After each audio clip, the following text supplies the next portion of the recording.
അതിനിടയിൽ തന്നെ വയനാട് ദുരിതാശ്വാസ ഫണ്ടുമായി ബന്ധപ്പെട്ട് കോൺഗ്രസിനെ കടന്നാക്രമിച്ചാണ് LDF-ന്റെ പ്രതികരണങ്ങൾ വരുന്നത്.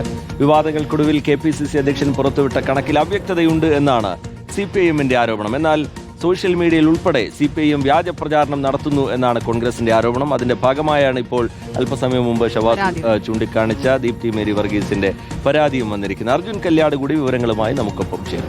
അർജുൻ, എന്തായാലും ഇപ്പൊ ഈ പറഞ്ഞ വ്യാജ പ്രചരണത്തിൽ പരാതിയൊക്കെ നൽകിയിട്ടുണ്ട് കോൺഗ്രസ്. ഇതിലിപ്പോ ഇത്രയും കാലം ഈ ഫണ്ടിന്റെ കണക്കെവിടെ എന്നുള്ള ചോദ്യമായിരുന്നു. കണക്ക് എന്തായാലും ഇന്നലെ പുറത്തുവിട്ടു KPCC പ്രസിഡന്റ്.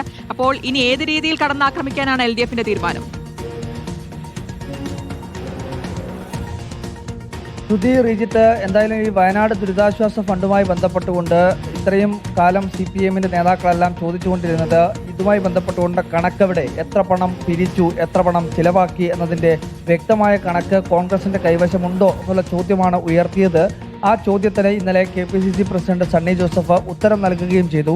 5,38,61,632 രൂപയാണ് ഈ വയനാട് ദുരിതാശ്വാസവുമായി ബന്ധപ്പെട്ടുകൊണ്ട് ആകെ പിരിഞ്ഞു കിട്ടിയത്.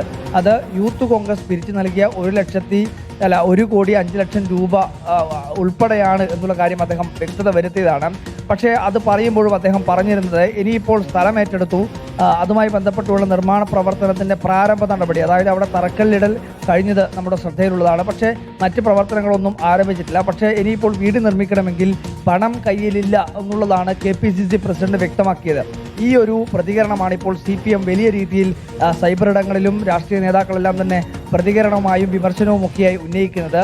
വീട് നിർമ്മിക്കാൻ വേണ്ടി പണം പിരിച്ചിട്ട് വീട് നിർമ്മിക്കാൻ പണം കയ്യിലില്ല എന്ന് പറയുന്നത് എത്രമാത്രം ധാർമ്മികതയ്ക്ക് നിരക്കാത്തതാണ് എന്നുള്ളതാണ് ചോദിക്കുന്നത്.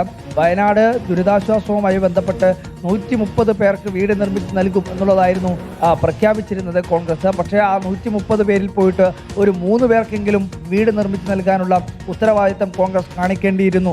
ഇത്രയും കാലം കഴിഞ്ഞിട്ടും അവിടെ ഒരു വീടിൻ്റെ പോലും പണി ആരംഭിക്കാൻ വേണ്ടി കഴിഞ്ഞിട്ട് പോലുമില്ല എന്നത് ഏറെ അമ്പരപ്പുണ്ടാക്കുന്നുണ്ട്. സംസ്ഥാനത്ത് LDF-ന്റെ നേതൃത്വത്തിൽ പ്രത്യേകിച്ച് DYFI ഉൾപ്പെടെയുള്ള ചില യുവജന സംഘടനകൾ വലിയ രീതിയിൽ, അതായത് 20 കോടിയിലധികം രൂപ പിരിച്ചു നൽകുമ്പോഴും ഒരു കോൺഗ്രസ് എന്ന് പറയുന്ന രാഷ്ട്രീയ പ്രസ്ഥാനത്തിന് ആകെ പിരിച്ചെടുക്കാൻ വേണ്ടി കഴിഞ്ഞത്, അത് യൂത്ത് കോൺഗ്രസും അനുബന്ധ സംഘടനകളും എല്ലാം ചേർന്ന് പിരിച്ചെടുക്കാൻ വേണ്ടി കഴിഞ്ഞത് 5,38,00,000 രൂപ മാത്രമാണ് എന്നതുകൂടി CPM വിമർശന വിധേയമാക്കുന്നുണ്ട്. എന്തായാലും ഈ തെരഞ്ഞെടുപ്പിന്റെ അവസാന ഘട്ടങ്ങളിലും സജീവ ചർച്ചയായി വയനാട് ദുരിതാശ്വാസ ഫണ്ടിലെ ഈ കാര്യങ്ങളെല്ലാം തന്നെ മാറുകയാണ്.